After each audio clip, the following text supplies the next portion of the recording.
Marcy wants me to tell a few stories about my life, and starting with when I met her dad. I was a 24-year-old widow and really didn't think anybody would care much about me. But my friends talked me into going to Bandera because Jimmy Heap was playing, and he played a wonderful music to dance to. And we got into the cabaret, which has been torn down now.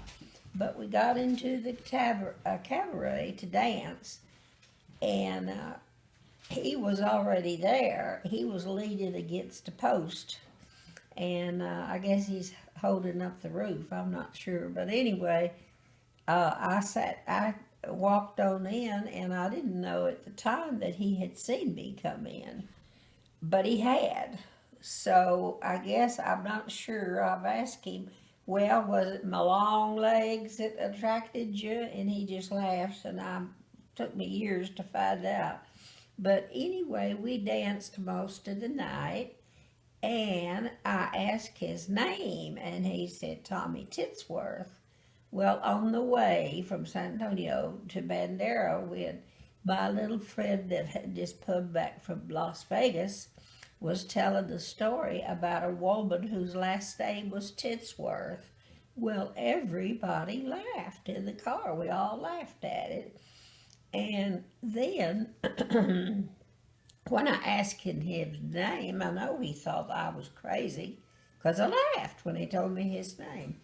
But I wasn't laughing at him. I was laughing at the coincidence of the name. And on the way over there from Sabadell, he saw some old ladies dressed in white, and they had a flat. So he stopped and fixed their flat, and then they kind of disappeared. So now he's decided they might have been angels.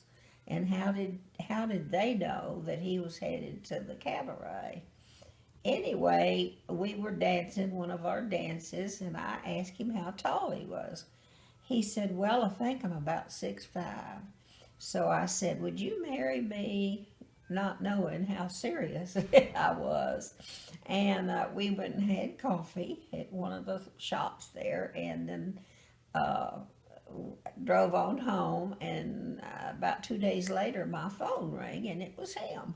So I thought, oh boy, here we go. Because I was extremely attracted to him. So anyway, that's how we met, and we started dating, and we neither one dated anybody else after that night. And so I crossed my fingers and said, I do, and on March the 16th. So we started our life together, and immediately wanted to have a baby because we just thought at my age and his it would be time to have a little baby. And we didn't care what you turned out to be, Marcy, if you was a girl or a boy. But he called his mother in Savannah and told her that you were the prettiest baby in the nursery, and you had long frosted hair.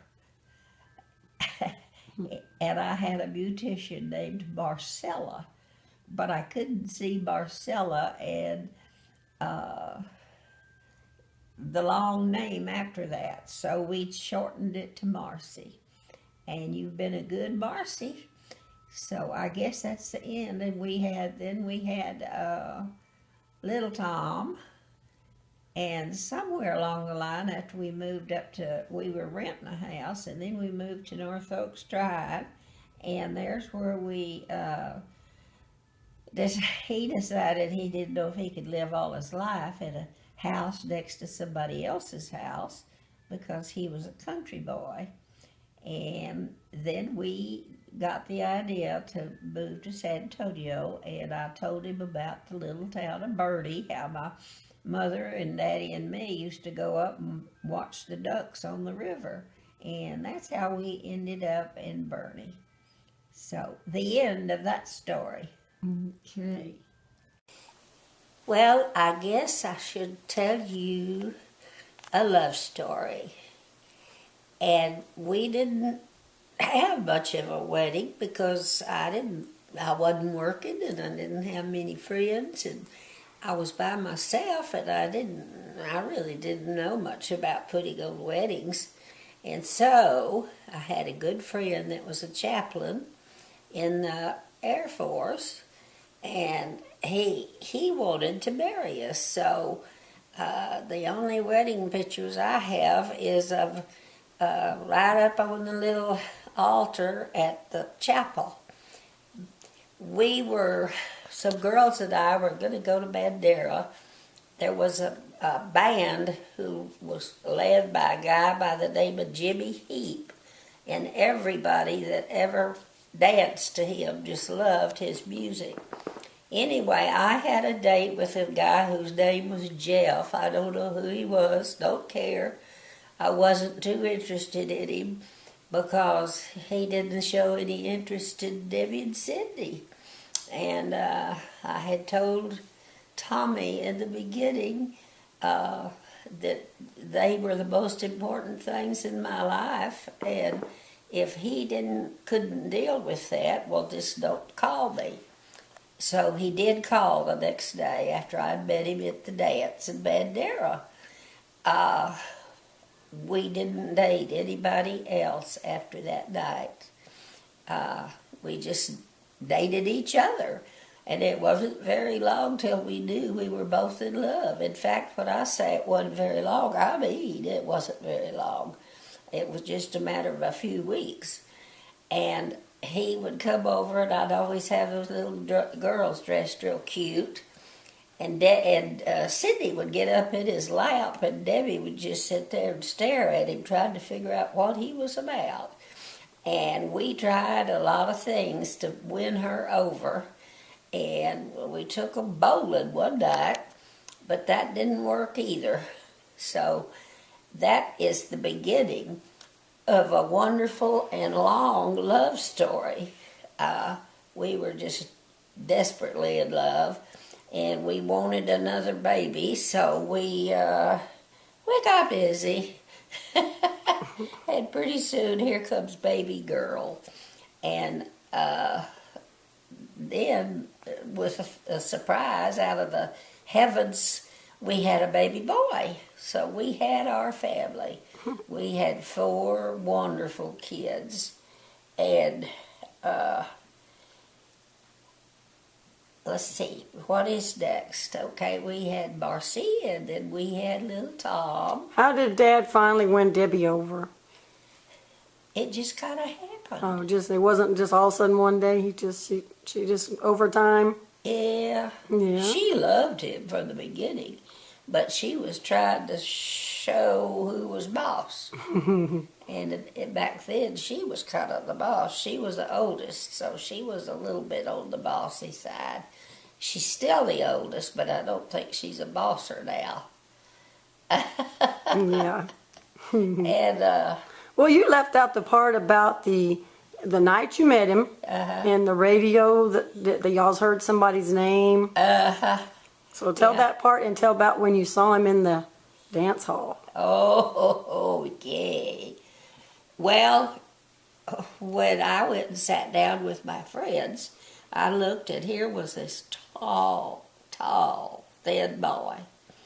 And my heart just kind of flipped. And I found out later his did too. So we started dancing, and my friend Joycey had been out in Las Vegas and dressed a lot like the Las Vegas women. Well, she said, well, here he comes. He's going to ask me to dance. Well, it doesn't take much to figure out that wasn't who he asked. It was me. Mm-hmm. And we had, at that time, there was a floor bouncer. His name was Walter, and he was a great big man. And he